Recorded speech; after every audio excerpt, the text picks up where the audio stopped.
Halo semua, kembali lagi di channel Okawaii. Di video ini kita akan melanjutkan volume 14 dari LN Kumo Desu Naneka. Seperti biasa, jika kalian suka dengan video ini, silahkan subscribe aja ya kan. Terima kasih. Di sini sedikit flashback dari Guliku. Guliku bertemu dengan Sariel saat insiden manusia menculik anak naga. Semenjak kejadian itu, Guliku menjadi stalker. Guliku juga mendapat informasi selama dia menjadi stalker bahwa Sariel adalah ras malaikat yang sudah dulu diciptakan untuk melawan dewa. Kemudian Guliku juga bertemu dengan orang yang membantu Sariel dalam membangun asosiasi Sariela. Orang itu saya sebut Fudo. Fudo sempat memarahi Guliku karena Guliku tidak tahu tata krama saat berada di rumah sakit. Singkat cerita, Guliku berkunjung ke tempat Fudo yang sudah dikarantina. Sebelum dikarantina, dia membantu Sariel dalam menuntaskan kriminal yang berfokus dalam penculikan anak di panti asuhan. Siapa lagi kalau bukan Potimas dalang dibalik semua itu. Nah, pada saat itu Potimas berhasil membuat ras baru, yaitu vampir, tapi tidak sempurna jika dibandingkan dengan Sophia yang dibuat oleh Di. Ras vampir menjadi wabah yang mengerikan bagi umat manusia maupun ras naga. Oleh sebab itu, ras naga menghabisi semua ras vampir, kecuali Fudo. Fudo memiliki kesadaran yang tidak dipunyai oleh vampir lain. Itu adalah alasan Guliku datang menemui Fudo dan sekaligus bermain catur atau shogi. Semenjak insiden vampir, Potimas menjadi buronan di seluruh negara. Tujuan utama Potimas, sang jenius dalam melakukan eksperimen, adalah untuk bisa hidup lebih lama. Sayangnya Potimas telah mengetahui situasinya saat ini. Dia memberitahukan kepada semua manusia bahwa energi MA bisa membuat manusia berevolusi. Salah satunya vampir. Oleh sebab itu, negara kaya mulai percaya lalu memakai energi MA dan menghasilkan keturunan yang sangat kuat yang disebut ras iblis. Pada saat itu dunia mulai chaos setelah pengumuman resmi dari Potimas. Sariel sudah mengingatkan kepada manusia agar tidak memakai energi MA secara berlebihan, tapi manusia mengabaikan peringatan itu. Disinilah awal mula sistem muncul yang dibuat oleh Di. Kita kembali ke latar waktu saat ini. Pasukan kekaisaran yang dipimpin oleh Hugo sudah sampai di desa Elf dan pasukan iblis juga sudah tiba di desa Elf. Mereka mengapit desa Elf dari dua sisi, sedangkan Ariel dan White masih belum tiba di lokasi. Ariel mendapat telepon dari Sophia saat berada di perjalanan bahwa ada penghalang yang membuat Sophia dan Hugo tidak bisa masuk. Pada saat berbicara dengan Sophia, Ariel merasakan ketakutan dari dalam diri Sophia. Wajar saja karena musuh kali ini adalah Potimas yang merupakan penjahat nomor 1 di dunia tersebut. Ariel meminta saran kepada White mengenai masalah Sophia saat ini, tapi saran dari White masih belum bisa membuat Sophia menjadi lebih baik. Akhirnya Ariel bertanya kepada White, "Berapa persen kita akan menang?" White menjawab, 100%. Ariel bertanya lagi, "Berapa dari kita yang bisa hidup?" White menggelengkan kepalanya. Pada saat itu, Ariel mengetahui selain dirinya, termasuk White, memiliki chance yang sangat kecil untuk tetap hidup.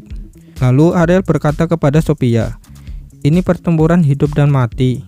Jika kalian tidak merasa menyesal membantu ras iblis, aku berharap kita semua bisa bertemu lagi setelah pertempuran ini." Sophia yang mendengar hal itu cuma bisa terdiam.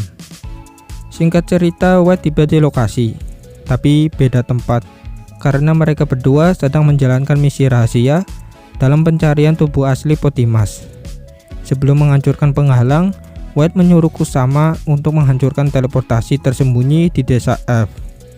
Nah, ini sudah diadaptasi oleh anime di episode terakhiran. Kita lanjut aja.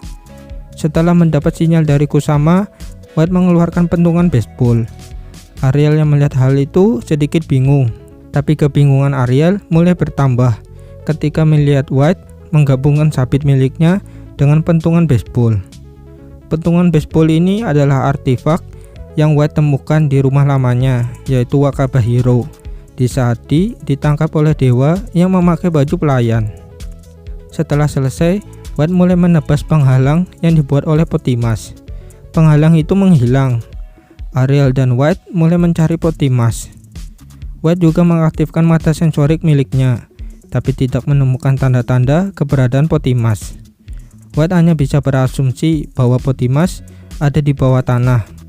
Di saat itu, tiba-tiba robot Potimas mulai keluar dari tanah, lalu menyerang mereka berdua. Robot itu sangat cepat, tapi tidak secepat sosok hitam yang dilawan White sebelumnya. Alhasil, White mengalahkan robot itu dengan sangat mudah. Setelah mengalahkan robot itu, Ariel dan White menemukan jalan rahasia di bawah tanah. White mulai masuk ke dalam, tapi Ariel menjaga White. Ariel berkata, "Ini adalah pertempuranku yang sudah lama aku nantikan.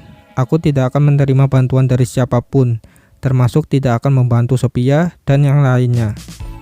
White yang mendengar hal itu berkata, "Kemungkinan kau bisa mati saat melawan Potimas." Ariel menjawab, "Aku tahu, mungkin aku akan mati, tapi aku percaya kepadamu, White. Kau pasti akan membalaskan dendamku." White menjawab, "Tidak, kau tidak diizinkan mati. Jika mati, aku akan pergi dari dunia ini." Ariel berkata, "Siap, bos." Kemudian Ariel meninggalkan White, tapi White secara diam-diam mengirim cloningannya untuk mengawasi Ariel. Setelah kepergian Ariel, White langsung menuju ke tempat reinkarnasi yang dikumpul oleh Potimas. White tiba di lokasi reinkarnasi setelah Sun dan yang lainnya pergi ke medan tempur. Di saat itu, White langsung memindahkan semua reinkarnasi ke dalam dimensinya, tanpa seorang pun tahu. Setelah selesai memindahkan reinkarnasi, 4 gadis laba-laba boneka tiba di lokasi White. Sebelumnya, mereka berempat mendapat tugas untuk membunuh elf yang ada di sekitar tempat reinkarnasi. Setelah itu, tiba-tiba robot keluar dari tanah. 4 laba-laba boneka mulai bersemangat, karena sebelumnya hanya melawan elf yang termasuk bukan lawan sepadan. Tapi, ketika 4 laba-laba boneka maju ke arah robot, tiba-tiba mereka berempat kembali ke posisi White dan berlindung di belakang White. White mulai mengaktifkan mata sensoriknya. White sangat terkejut melihat 10.000 pasukan robot sedang berada di hadapannya. White berpikir, ini waktu yang pas untuk menggunakan itu. White yang mengetahui jumlah robot begitu banyak, akhirnya White mengeluarkan cloningan unit combat yang sudah ia siapkan sebelum pertempuran dimulai. Spesifikasi unit combat yaitu dapat menggunakan mata jahat, benang racun, sihir hitam, dan kaki sabit. Hampir sama dengan White sebelum jadi Arachne. Unit combat mulai mengeluarkan benang sutra dan menyerang ke arah kaki robot. Kemudian, unit combat langsung menyerang robot dengan kaki sabitnya, hingga membuat robot itu menjadi potongan kecil. 4 laba-laba boneka mulai kembali bersemangat setelah melihat unit combat melawan robot yang ada di hadapannya. White mulai mempercayakan unit combat dan 4 laba-laba boneka untuk melawan robot yang ada di hadapannya. Lalu White akan membantu Sophia yang sudah pasti akan melawan robot. White sangat yakin dengan pertempuran saat ini, karena sebelumnya White sudah membawa 14 ratu Teratek untuk berhadapan dengan robot di tempat lain. Sebelum White pergi menemui Sophia, White sangat terkejut melihat robot besar yang berbentuk aneh tiba-tiba muncul di hadapannya. White mulai mengingat bahwa robot itu sama persis dengan kejadian saat berada di dalam UFO. Pada saat itu, Potimas bilang bahwa robot aneh itu bisa mengalahkan naga tingkat atas dengan sangat mudah. Tapi White tidak mempercayai perkataan Potimas. Saat ini, White melihat robot aneh itu dalam jumlah yang sangat banyak. White juga belum tahu kekuatan robot aneh itu. White mulai berpikir, jika semua yang dikatakan Potimas itu benar, berarti saat ini kita sedang melawan musuh yang sangat kuat. Statik robot aneh itu melebihi naga tingkat atas, yang secara teori statiknya di atas 4 laba-laba boneka, yaitu 10.000. Sedangkan pasukan manusia dan iblis hanya memiliki statik 1.000. Jadi sangat mustahil jika mereka berhadapan dengan robot aneh yang jumlahnya kurang lebih dari 1.000. Setelah melihat situasi di luar perkiraan White, dia mulai menyuruh cloningan avatar utama yang berada di dimensi. Sebagai catatan, cloningan White itu ada 3 bentuk, yaitu sebagai mata-mata, sebagai pertempuran atau unit combat, dan avatar utama yang bisa melakukan tebasan dimensi kayak Yami di Black Clover. White berkata, gunakan tebasan dimensi, tapi serangan tebasan dimensi tidak berdampak sama sekali, dikarenakan robot aneh itu memiliki baju perisai anti sihir. Sebelumnya, serangan 4 laba-laba boneka secara bersamaan juga tidak berhasil. White yang melihat hal itu mulai panik di pikirannya. White berkata, apa yang harus aku lakukan? Jika serangan tebasan dimensi tidak mempan, apakah serangan tombak hitam bisa berguna? Aku mulai ingat baju robot aneh itu tidak kuat menahan efek korosi yang ada di sabitku. Tapi jika aku memerintahkan unit combat untuk melakukan hal itu, mereka semua sama saja bunuh diri. Setelah menggunakan skill korosi, mereka akan langsung lenyap. Ini bukan bayaran yang setimpal. Sementara White berpikir, unit combat mulai menyerang robot aneh dengan tombak hitam secara beruntun. Tapi serangan itu cukup efektif, namun hanya menghasilkan kerusakan yang sangat kecil. White tambah panik setelah melihat itu semua. Kemudian, White mengingat bahwa robot aneh itu hanya bisa diserang dengan kekuatan fisik. Oleh sebab itu, White berkata, tidak ada jalan lain lagi, aku harus menggunakannya sebelum robot itu membunuh Sophia. White menyuruh kloningan avatar utama untuk mengeluarkan senjata rahasia.